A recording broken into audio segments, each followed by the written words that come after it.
Hey everybody, happy Saturday. Welcome back to another episode of FSI DFS. I'm Meg Ruler 31. I am here to break down the main slate for Saturday on July 10th.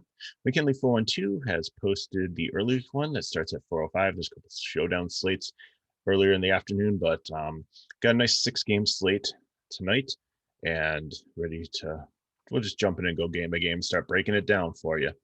Okay, so first up, we have a very interesting game. We have the New York Yankees and the Houston Astros. We have Garrett Cole, who just ever since they started checking for Stickum, seems like his numbers have just gone right down the hill. He's really struggling. He just seems like a completely different pitcher, an average pitcher, not the stud he has been. He faces the Astros, which are a very good offense and a very patient team. Don't strike out that much, but then again, we saw Manaea dominate them a couple days ago. So anything can happen in baseball. And then you have Zach Greinke on the other side, who really doesn't throw a lot of Ks. He's a reverse switch pitcher and struggles more against righties and lefties. So what's going to happen in this game? So I think this game has GPP stamped all over it. I think Cole, if you think that 10K is a great price and he figures it out and that he can go out against these Astros and do well against all odds, a great contrarian pitcher play. So I think I'll play Cole, the Yankee stack, thinking that these righties can get to Greinke. And I think I'll play Greinke because their Yankees have struggled recently. Seattle one hit them a couple days ago. So they've struggled at times. And then load up on the Houston bats. So I think those are two GPP lines I'll consider, and then I'll sprinkle in a SP2 and some other places to fill in the rest of my lineups and see what happens. So like I said, this first game I think is just completely GPP. Take Cole and the Yankees. If you don't trust Cole, then find another pitcher. But Yankee stack I think is viable against Greinke. I think a Houston stack is viable against Cole in GPP play. Next game, we have a little bit of weather concern.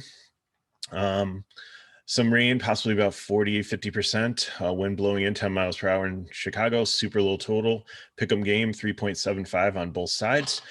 You have Kim against Zach Davies, and I don't know, I'm not too interested in the bats in this game, but I can see like him has the highest ERA on the slate, but he's really not giving up any power. And then I look at the Cubs side, but they have struggled at times getting hits. Like they've had some flashes of brilliance, but overall the last 3 weeks they've had some struggles and they've had some injuries. And then St. Louis, I see, they can put it together sometimes, but they're primarily a right-handed matchup. And you have a right-handed pitcher here who hasn't been horrible. He actually did pitch against St. Louis on I think it was the 13th of June. So about a month ago and had 25 DK points.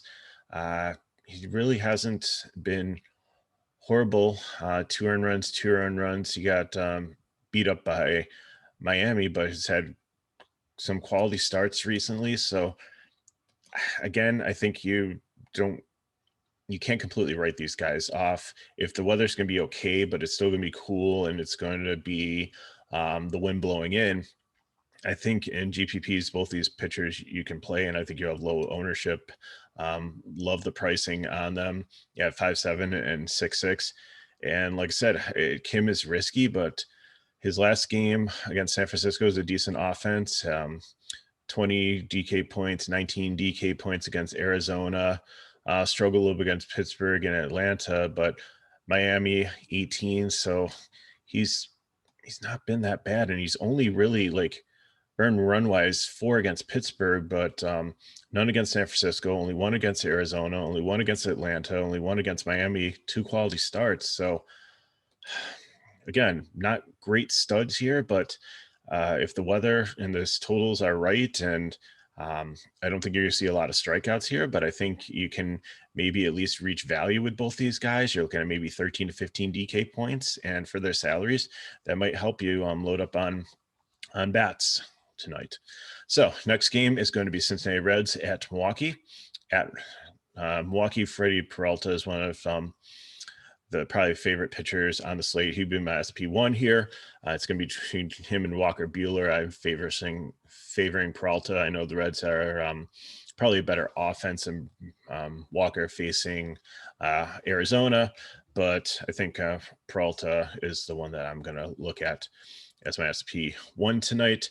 204 total, or total, not total. So favorite 5-run total against Gutierrez. Definitely like him here. Like the bullpen behind him too. So Cincinnati, I think you can take as if there's going to be high ownership on Peralta, especially if people try to pair Peralta and Buehler together as their two pitchers and just go for the floor of having two really good pitchers. Then I think Cincinnati makes a great leverage stack. Even like the righty matchup of India and Castellanos, Winkler, Votto, he's on my do not play list, but for stacking purposes, I can see him in there, and Naquin, Barnhart if he moves up a little bit. So there are some lefties here. Again, I think it's a great leverage stack in a GPP, but it's nothing that I'm going to consider in cash. Walkie bats, I think with a total might be kind of popular. I can see it a little bit. I'm just waiting to see if Tellis breaks this lineup. They got him from Toronto. He's a good player, and I'm just hoping that they give him a shot at first base over here, or some of the other guys that they've been trying there. So you have the lefties here. Yelich, I mean, he's hit or miss. 5.8 is pretty high. So they're probably my second favorite stack of the night in cash, but I think I'd prefer the Dodgers over them. Next, we have the Colorado Rockies and the San Diego Padres. It's in San Diego, not in Coors.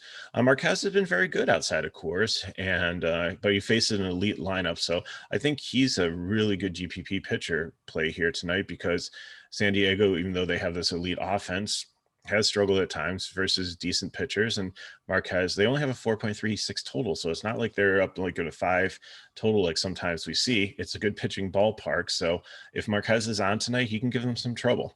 Now, I don't know if he'll get the win because the bullpen's horrible, but Marquez could probably get out there 5 or 6, get some strikeouts, and have a decent game. Joe Musgrove on the other side, I think, is going to be pretty much the chalk SP2 out there. I know his numbers have down a little bit since they started for the Stickum, but overall, the Rockies just have been horrible outside of Coors. They only have a 3.14 total. So I like Musgrove in this matchup at 7-7. The price is nice. The last 2 games, like, he struggled. He only put up 4 DK points, but before that, like, he was consistently in the teens. So I don't expect him to go out there and put up 20 to 25 DK points. Maybe if he gets a 20, I'm fine at 7-7, but I think he's a nice value here. Like I said, in GPP, if you want to build like everything and then differentiate, if you think he's going to be the chalk and throw him in Marquez, I think that might be a nice leverage play. San Diego bats, I'm okay with them. I think they would be my number 3 GPP stack behind Houston and the Yankees, just because Marquez is a decent pitcher, but they might be able to get to the bullpen. So, okay, Tatis still, the lefty bats, Grissom, Cronenworth, just everybody is in play here. Next game is the Los Angeles Angels at the Seattle Mariners. It's pretty much a pick'em game. It's a 4.5 total on each side. Sandoval has been a solid pitcher. I think he would be another choice. He's a little bit more expensive than Musgrove by $700, but might be a little bit more safer against the Seattle offense. He's a lefty. He's good against lefties, and that's where pretty much their power comes from. Besides like Hanger and like maybe some times like France or Murphy can hit one out of the park, I think the rest of the lineup would pretty much the lefties will struggle against him. So he's definitely in play here. Don't mind him at all. Again, like Musgrove a little bit better, but flexing on the other side, I don't know. His numbers are horrible, but again, he's giving up more ground balls. He's not giving up a ton of like home runs. So I think if you want to punt on him, but I think there's so many other options on the slate. I think a lot of people will take the bats against him. Just his track record, like Ohtani, lefty righty matchup, you always got to like that. Walsh, Gosselin has been good. David Fletcher just keeps on hitting like I don't even know how many games his hitting streak is up to right now, but he's just been so consistent. Like every single slate, cash lock him in second base unless there's another play that at second base that is a better cash play. But I usually leave second open in my stack and just plug him right in, and it's just been a great consistency from him. I haven't seen a player been that consistent in baseball, which is such a high variance sport, in a long time. So hopefully he keeps it going. Seattle, again, if you want to take some of the righty bats as one-offs, but I'm not really too interested in, even though it has a 4.25 total, which is higher than a lot of teams on the slate. It's higher than the Cubs, the Cardinals, the Reds.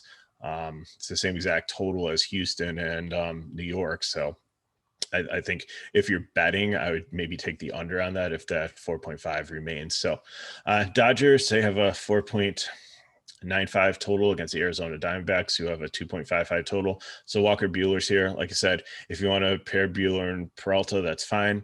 I'm probably going to take Peralta over Walker Buehler. I think he has more. He's going to score more points in this matchup against Cincinnati.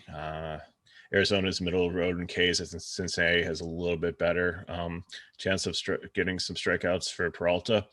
But I don't struggle with Walker Buehler here at all. Caleb Smith on the other side, not interested in. Dodgers going to be my favorite stack. And I can't say never because Arizona beat the Dodgers last night, but their road record's just been so bad. So if you want to go with a YOLO Arizona stack against Walker Buehler, go for it for $1. But other than that, I'm not interested. So let's just talk build quick. Like I said, so I am taking for my pitcher, I'm going to take Musgrove and Peralta. For catcher, I usually like to lock in somebody cheap. I'm going to lock in Higgy, the New York Yankees catcher who usually catches for Cole. Right-hander against Greinke, but again, Greinke has reverse splits, and he's got some power. But then I think Maldonado is only like 2K. So if you need to drop $600, like there's a whole range of guys that you can flex. So I'm just going to set it at him. I know that he's the first game. He's going to we'll know lineups come out if he's in or not. And then it leaves you some flexibility if you need to go down a little bit more on catcher. So I'm going to benchmark him there. For the Dodgers, I'm going to take Muncy. You can play him at first or second. I'm going to play him at first.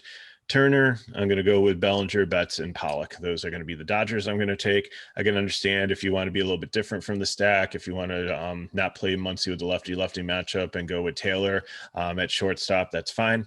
I'm going to lock Fletcher in at second base, and then depending on where I'm at with my catcher, then I'll just find a shortstop that works.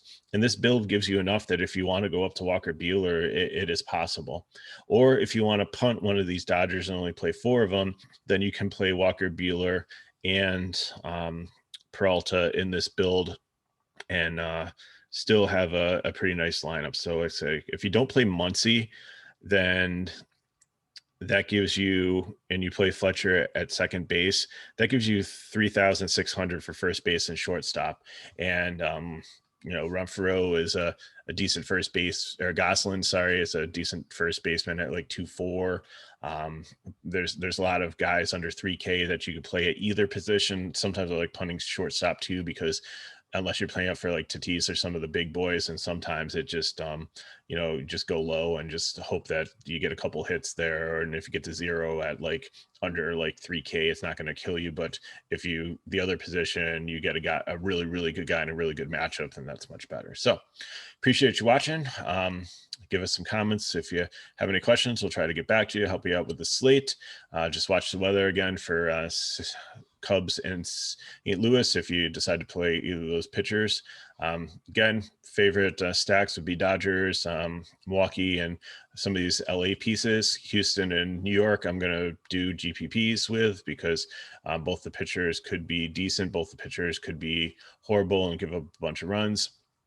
And overall, it's a nice slate for Saturday evening. So hopefully you all have a good weekend. a lot of other content going on here. We have the Euro Final, we have PGA, we have NASCAR. TK and I did the Xfinity race. We'll have the Cup race for tomorrow. So, and then once again, like I said, McKinley has the early slate. So if you want to check that on our channel, if before 4 o'clock, then you get the information for that. So thanks for watching. I'm Mike 31. Give us a like, subscribe to our channel, and we'll see you next time.